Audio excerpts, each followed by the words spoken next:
Hello mga ka-healthy, kumusta ka mo diha? So naanapunta sa atong episode sa maayong panglawas healthy tips sa mga pagkaon nga atong gina-intake nga naarapod sa atong palibot. So karong adlaw, mukhaon ta og sweet corn. So mao ni diri ang akong ginakaon karong buntaga, no? So una sa tanan atong istoryahan kung unsay mga health benefits nga ikahatag aning sweet corn. So, pinakauna, high fiber. So, naa siya pinakataas nga fiber nga makatabang sa atong digestion. Dayon, kabalubang mo nga na siya vitamin A, na siya gitin para sa atong mata.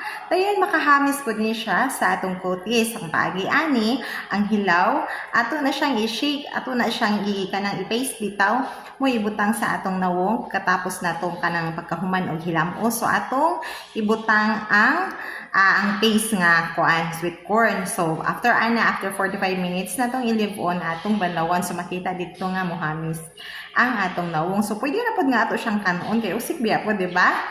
So cardiovascular disease, so mo-control po ni siya sa mga natay sakit ingon ana. So mo-prevent yun ni siya. Tayon, as I said, for health digestion. Tapos, makatabang po niya siya sa growth sa atong immune system. Na po niya siya antioxidant. Dayon, sa mga nai-anemia, no? Ang pagkuan aning mais, ang sweet corn, paglagan mo imong, syempre, imong hugasan ug maayo. Dayon, imong ilaga. Ang sabaw ato niya nga mga uskabasors katasa ang bilin mo imong imnon before ka matulog. So aside from makatabang po siya sa imong digestion pakabuntag, maka-excrete ka at the same time nami imong tulog. So mora ka to mga ka-healthy, dahan salamat. See you in next episode. God bless.